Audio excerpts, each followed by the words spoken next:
Зборете ли вие тука?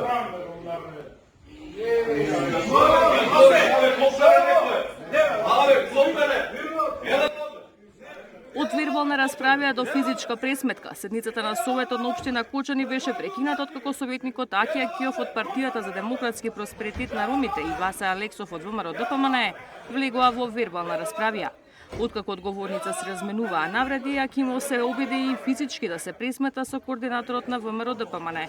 Фрлаше столици по салата, во обид да го нападне Алексов, советникот Акиов фрли и шиши и повреди вработена во општината.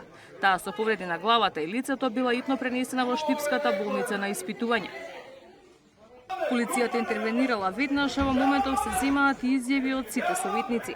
Денеска околу 13 часот од полициската станица Кочани, ВА, од Кочани советник во Советот на општина Кочани, пријави дека претходно за време на одржување на седница на Советот по претходно недоразбирање, АА, исто така советник во Советот на општината, се обидел физички со тврд предмет да го нападне, но бил спречен од присутните, пошто фрлил шиша со вода кон него, но во лице погодил вработен од општината, која била пренесена во здравствена установа за укажување помош. Се преземаат мерки за расчистување на случајот, пошто ќе биде поднесена соодветна пријава, велат од МВР. Председателот на Советот Лазо Митев засител вели дека по случувањата внатре спречен бил и инцидент пред општината откако советникот Акимов повикал група граѓани да дојдат на местото во своја одбрана.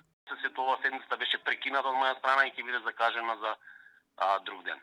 Так. Полицијата беше повикана тука и буквално сите советници дадоа изјава. Морам да ви кажам дека на излегување од истото лице беа повикани поголема група на луѓе од негова страна, од ромска заедница, кои што пробаа да го нападнат во ходникот советникот Васе Алексов. Среќа што полицијата во моментот дојде и спречи уште поголем инцидент.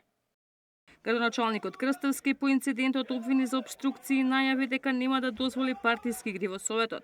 На некому не му чини прогрес на овој град.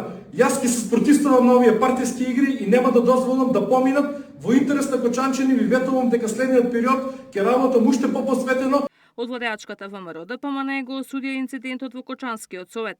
ВМРО-ДПМНЕ силно го осудува насилието кое денес го демонстрираше кочанскиот функционер на СДС. Овој советник може да се види во прегратките на Венко Филипче и на заеднички фотографии со него.